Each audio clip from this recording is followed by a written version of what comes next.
most promising cities to invest at the moment? Thank you, Mike. That is a deep voice. Mike says, what are the most promising cities to invest at the current moment? Well, again, I think we're in a bubble market for a lot of different areas where we had really inflated property values. So I like to avoid those areas. I like to invest in boring areas.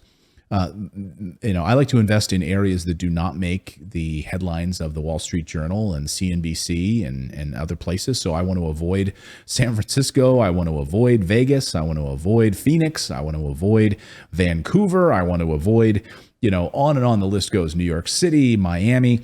Those are places I don't want to invest. I want to be far away from those places.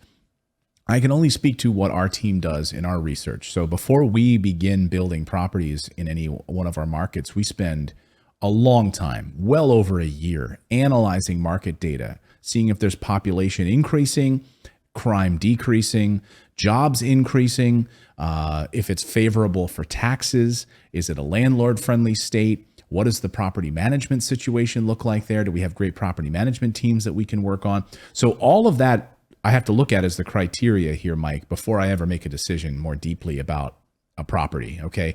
If those things are in place, then I can start to dive deeper into some of the demographic data. Are there multiple job sources here? Are there more than one, is there more than one industry here? Is it just this one oil refinery? That's a problem. But are there healthcare? Is there universities? Are there car manufacturing plants? All sorts of different diversity of jobs. That's another thing that I want to look for.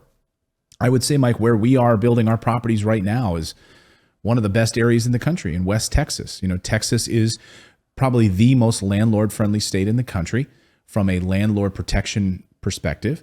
It also has no state income tax, right? So you get that benefit.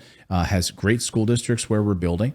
Crime is low. Jobs are growing. Everyone is moving to this state. So you see this migration away from blue states into red states. That's absolutely happening in Texas and Tennessee, also great areas. So look at those demographic data, Mike, and think about those things, right?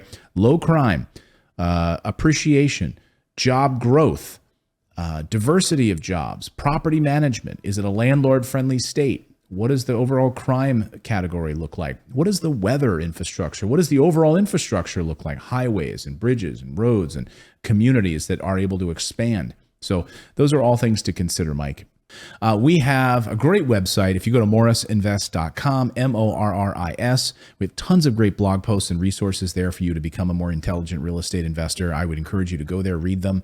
But also there's a microphone button where you can leave us a 30-second voicemail question here. We'll play it here on the show and hopefully give you some great answers on your journey to becoming a more intelligent real estate investor. Now go out there, take action, and become a real estate investor. I believe it's the number one way to build wealth. Certainly look around in this economy right now. Holy smokes. I don't want to be tied to Wall Street, that's for sure. We'll see you next time, everyone.